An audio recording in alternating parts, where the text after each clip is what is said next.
Joining us right now is Iraq and Afghanistan combat veteran Amber Smith. Amber, thanks so much for joining us this morning. Thanks for having me, Maria. So what do you think about this? The support from President Obama just weeks before the end of his term for women to get into the draft? I think this is just the White House in crisis mode a little bit after the election. Defense Secretary Ash Carter overturned the ban that restricted women from serving in combat in December of 2015. And sort of the second order effect of that decision is, do we need to decide if women now need to sign up for the draft or not? Because a 1981 ruling from the Supreme Court found that the draft, a male-only draft, was constitutional because they were filling those combat roles.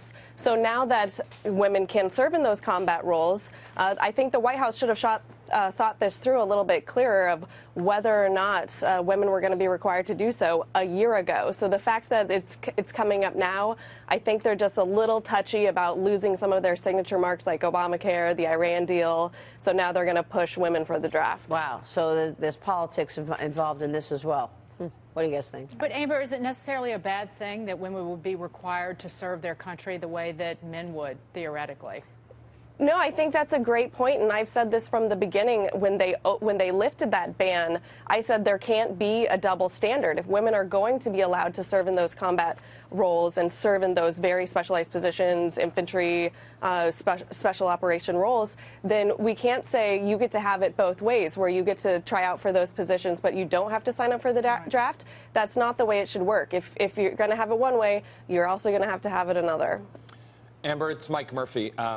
First, thank you for your service. But looking at this proposal now, isn't it just really leveling the playing field? And so I think kind of to Dagan's point, it doesn't seem like, since now women can be involved in combat, now it is, I think, really more symbolic than anything else. Wouldn't you agree?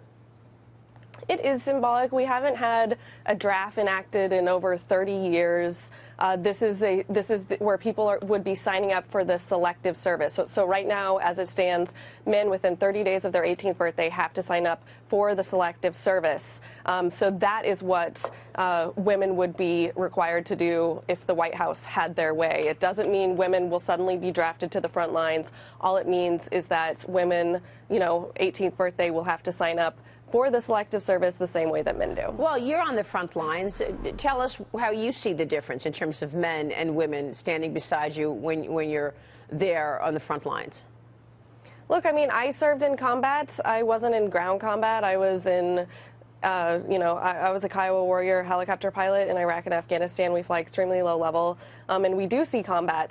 So women have been serving in those roles for quite some time, but I think what's so important to remember is that our national security has to come first. Mission success has to come before gender success. And so that's what I think we need to keep our priorities straight here in terms of we want the best people for these jobs. I don't care if you're a man or a woman. If you can do the job, if you're contributing the same way the person next to you is and you're a part of the team, then absolutely. All right. Let me switch gears to the news of the morning, Amber. President-elect Donald Trump choosing General James Mattis as Secretary of Defense. Your thoughts? I think that is an excellent choice. I could not be happier with President-elect Trump's choice to nominate General Mattis. He is a combat effective leader. The troops love him. There are a lot of people walking around in uniform after that announcement with a big smile on their face. They're probably not the same for a lot of the civilians that work in the Pentagon, but the military is quite pleased with that decision. What do you think the sentiment from the military is of Donald Trump? I think they're really happy. I think that for the past 8 years, the military has taken huge cuts.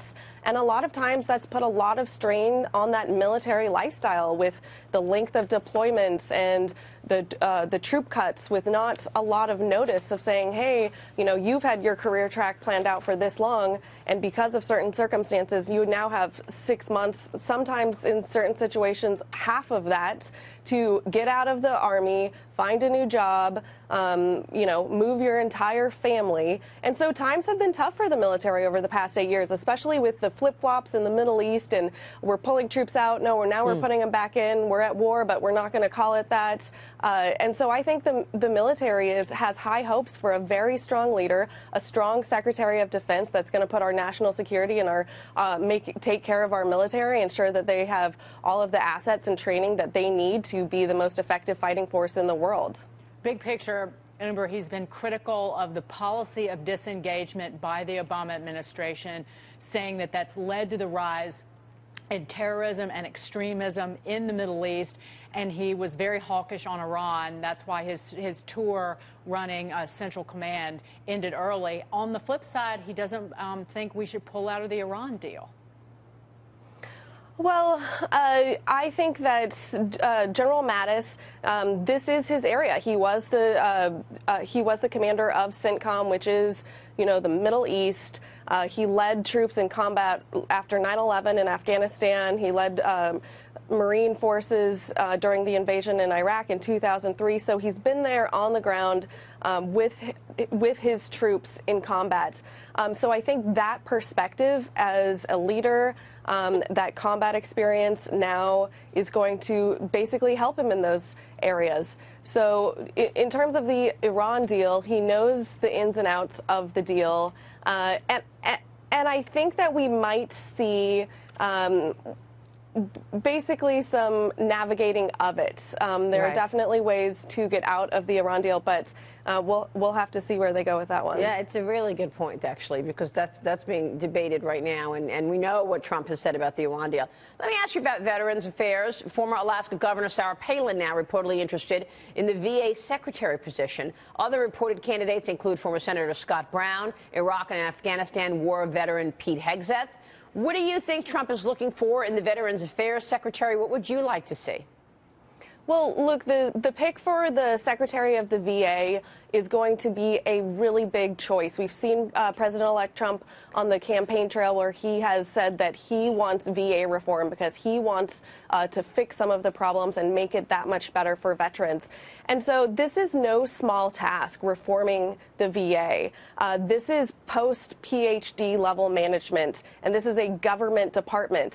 Yeah. So this isn't a position where we can just say, oh, you know, come in and be a spokesperson for the VA. No, we need a leader who understands the ins and outs of the VA, how it works, the reforms that need to happen in order to fix some of the issues that we've seen at the VA. And so I would like to see someone who has worked on VA reform in the past and does know what it requires and some of the obstacles and red tape that exist in the VA today that need to go away, because we don't have a lot of time. We need someone who already knows what's going on at the VA so they can get in there and start cleaning house, removing some of that red tape and making it a better facility for veterans. It's going to be a really important role to fill. Amber, thank you so much. And again, from all of us, thank you for your service.